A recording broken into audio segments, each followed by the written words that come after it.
Everyone, Susan Beatty here, STEM consultant with West Kentucky Gear Up. I hope everybody's having a great day. I thought I would take a moment and share some information, a little more detail about a website that I've shared with several of you about how to use videos and make them lessons virtually, because I know that's something that we were all looking for a long time. And still might be looking for if you've never used it before. This website is called Edpuzzle. I want to show you how to make best use of it using videos to create lessons and assess understanding. What is Edpuzzle? Edpuzzle is a free resource, and that's what makes it attractive to me, is that it's free, and you can convert videos into lessons. And what is really neat about it is you can embed questions into the videos and require students to answer those questions as they watch. It's not just a video for them to turn on and not pay attention to. They have to actually pay attention to it and answer the questions before it will let them continue on. And it will also record right and wrong answers on those questions. You can use videos that are in their library, the Edpuzzle library. They have several to choose from, and I'll show you that here in a minute. Or you can use your own videos that you create using your computer and your software, and you want to share those with your students, and you want to embed questions in them to make them engaged with that. So I think that it's pretty versatile in what you can use it for. You just have to find the way that works for you, because you can track student progress and engagement as well. You see how much attention they pay to it and how much time they spend. When you use it is pretty much up to you. You can use it as a self-paced activity where you just assign it and say, do this whenever you have time, and here's the deadline, get it done. Or you can do it in person and assign it to a class and have them put their earbuds in and do it right there in front of you. There's really a whole lot of different ways that you can use it. I like it because it's free, because it has a way to track students, and it allows you to do some virtual things in a self-paced way. Other things to think about with this particular website, like I said, it is free, and there also is a paid version, but I don't think the paid version gives you much more benefit. It gives you unlimited storage of videos and you get more customer support. But even with the free version, you get a 5 million video library, and you can store 20 videos at a time. I don't know that we would use 20 videos at once anyway. So once you've filled that up, then you can delete the ones you're done with and add more to it. It also allows you to keep up with your students, like I said, and students can get free accounts too, so they can access the website. There is an app that students can use on their mobile device so that they can watch the videos even if they're not in front of their computer. They can use their phones. So there's other details to consider if you're looking at Edpuzzle. I'm going to show you just a few of the features: selecting and editing videos, assigning them to a class, and then look at what some of the things the gradebook will allow you to do. So just briefly, I'm going to show you how to sign up for a free account. You can use your Google account if you have Gmail. If you don't have Gmail, you can just create an account and create a password. And then we'll look at the dashboard and check out what the options are there, just so that you can see what it looks like. I'm going to show you again how to select and edit videos. Make sure your videos are MP4s. Those work better. And then we'll look at some of the editing tools of the video itself, and then the questions that you put in, whether you create your own or whether you use videos that already have questions with them. One thing that some of the videos will allow you to do, particularly the ones that you create and add into your content, you can do a voiceover option where you can talk during the video as you describe. So I think that's kind of neat to have that option. I'll show you how to assign videos to a class. You can make them public or private. You can set up classes within the Edpuzzle website if you want, and give students their login information, and they go directly to that website and access it there. Or you can create a link and link it in your learning management system, whether it's Google Classroom or another one. And then if you have Google Classroom, you can post directly to it as well. And then we'll look at the gradebook options. You can see individual student progress. I won't actually be able to show you students because I don't have any students in my classes, but once you see that option, it's very easy to look at what is there. In settings, you can prevent skipping in videos so that students don't skip questions. And you can turn on closed captioning if they don't want their sound on and they can just read the words across the screen. All right, so before we finish this up, let me just go to the Edpuzzle website. If you look, you type in edpuzzle.com, it'll come up and it will look like this. You can log in if you already have an account, or you can sign up. If you hit sign up, it asks you to choose whether you're a teacher or you're a student. You're going to pick, I'm a teacher, of course. I'm not going to do that because I already have an account. So I'm going to go over here and hit log in. I do log in with my Google because that's what I use. So I'm going to hit sign in with Google. If you don't have Google, you can use your regular email, create a password, or use the password you created when you signed in and log in with Edpuzzle. But I'm going to sign in with Google so that I can go directly there and not have to type in a password. And it takes you to your Edpuzzle dashboard.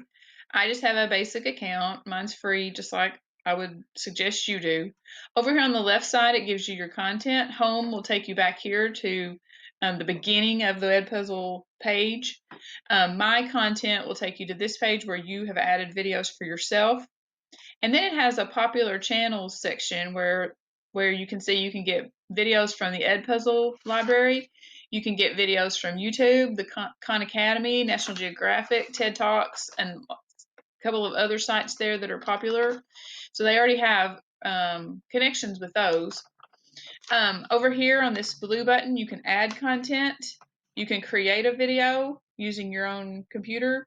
You can upload a video from your computer that you've got saved on it, or you can create a folder. And what I've done here, I've created just these folders just to show you. I've created a chemistry folder, a biology folder, and then a folder just for me to put videos in that I want to review or I want to watch for myself. And then maybe I can move them over to one of the other folders if I decide that I like it. If you just add videos to your content, they just store here, and then you can select them. Like I'm going to select this animal cells one, and then down here, look, it lets me either delete it, duplicate it, edit it, assign it, or move to folder. I'm going to go ahead and move this one to a folder, and since that was the cell one, I'm going to move it to the biology folder and hit move. So now when I go up and click the biology folder, you can see that one is there. So you can really easily organize your content however you want to organize it, by class or by topic or whatever you want to do. I also noticed I put a video on that I created myself here. It stores it just like it does if you get it from another website. This one I got from Khan Academy. This one I got from Bozeman. This one I got from Crash Course. There's lots of different places you can get them from. But if I want to add content and I want to upload a video, I'm going to select upload a video. I can choose one from my file on my computer, or I can get one from my Google Drive. Either one will allow you to do that. I'm not going to do that now because I don't want to take the time to do that on this particular video, but it just shows you where to go to do that. If you want to create a video, then that's going to take you to the library, and it will start off with the Edpuzzle library. You can choose a particular channel if you want. If you want to go to YouTube, it will let you go to YouTube and you can type in your topic. If you want to go to TED Talk, you can type in the TED Talk topic that you want, whatever you want to do. I'm going to do one. I'm going to go to National Geographic, and I'm going to type in cats. And I want to find all the videos there are about cats. So here's one about big cats. And I want to use this one. It's about 5 minutes. That's a good length.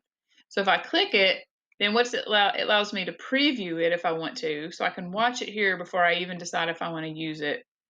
And so I would probably do that to make sure it's what I want it to be.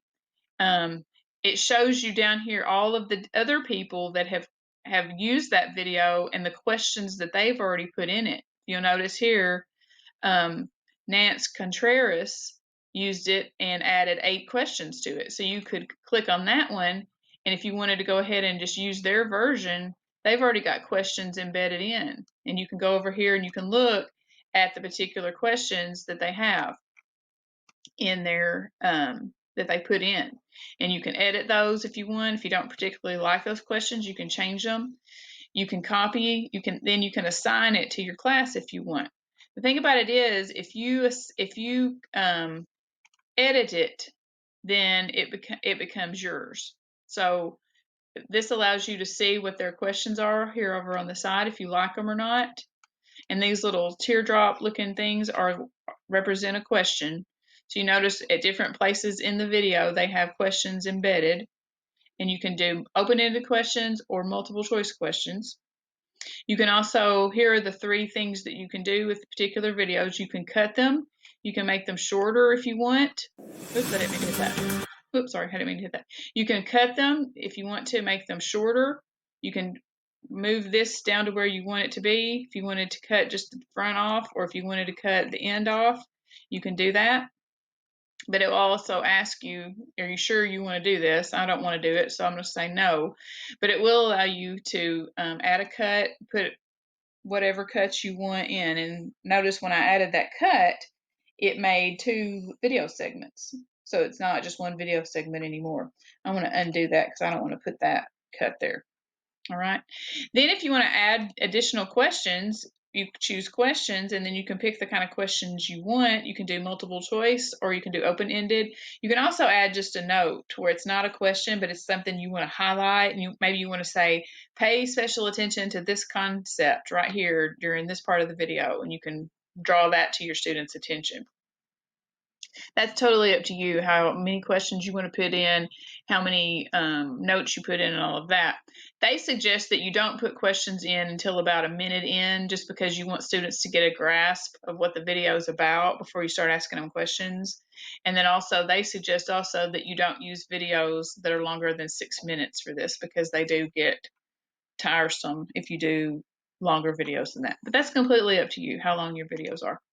The voiceover, if you'll notice, this one will not let you do a voiceover because of the source's limitations. They don't want you changing their videos like that, so you can't do it. But if it's certainly if it's a video you created or one you get from a site that doesn't have that restriction, you can go in and add your own voice to the sound. That's just an option that they have. So when you're done, you've got the video the way you want it, you've made your edits and your cuts and added the questions that you want. If you hit finish, then notice it becomes mine. That video now becomes mine, and I become one of the people down here that other people can choose from. If I make it public. If I make it private, they can't see mine. That's up to you, and you do that in the settings parts, or in the settings, how you want it to. If you want a video like it, they give you similar video suggestions there, whichever you want to do with that. Let's say I like this Big Cats video and I'm ready to assign it. So I go over here to assign, and what it's going to do is, since I've already linked mine with Google Classroom, it's going to show all of my Google classes that I can assign this to, that I've already put in my Edpuzzle account. I've already linked them to my Edpuzzle account. If you don't have any, then it's going to give you that option. So if you hit here, add new class, then you could add a new class to your list. But if you've already got a class, then you just choose the class that you want. I'm going to add this video to my practice class 2020, and I'm going to make it start today, and I'm going to make a due date of Thursday. So notice I can decide the time, the minute, the due date, just like you can in Classroom, and it shows students when that is due. Here's where you can prevent the skipping. Here's where you can turn on the closed captioning, and here's where you can post to Google Classroom automatically without even having to tell it. I don't do that because I don't always want to do it that way. So if you hit assign, then it's going to assign it to there, and then it's going to show you your students in your class, whether they've watched it or not. If you'll notice, look here, how much of it they've watched, whether they've watched it, whether they've turned it in, and they have to watch it all the way to the end before it will let them turn it in. You can also look at the questions, whether they've answered the questions or not, and whether they got them correct. You can see how much time they spent looking at that. So it really gives you some information about how much time your students are spending on the videos that you give them. The grade book, I think I've shown you everything on my content that I want to show you. If you have any questions, just email me and I'll talk to you about any of my experience that I've had with this. I use this a little bit. On grade book, if you go back and you choose the class you want, then you can kind of see their name again, how many they got right. It doesn't show anything for mine because I haven't finished a video on either of my practice students. But if you did, that would show up there. It also shows you again how much time is spent, how much time they spent watching it, if they tried to skip through or if they just watched the bare minimum or whatever. It gives you a lot of information there. If you look at your classes, you can see list all your classes here. If I don't have Google Classroom, but I want to add a class, I can do that. I can create a new class, and it will be a class that's in the Edpuzzle site. And I can name it, I can describe it. I would use a classic and create the class. Then let's do that now so you can see. We're going to call this Practice Class 3. I'm not going to describe it because I don't have to. And I'm going to hit Create Class. Now, how do I get students in there? Well, I can invite them by email, or I can copy a link and put that on my learning management system, and they can get in to it that way, having that code to get into your class. And then it will start showing up the assignments that you've given them, when it's due, and all of the students that you've added to your class. If you use anything other than Google Classroom, you have to give them access to the Edpuzzle website. They have to actually go into that website, type in their password, and get them that way. They can get the link from the learning management system. Hopefully that helps a little bit. Hopefully those of you that have used Edpuzzle, that gives you a little bit more information about it. Or if you haven't used it, it might make you want to try and see if it's something that you'd want to use. I really appreciate you listening to my video. I hope it gives you some help if you're using it, and gives you some information that you haven't checked out yourself. If you have any questions, please reach out to me, and I will give you whatever help that I can give you. So I hope that you have a really, really great day.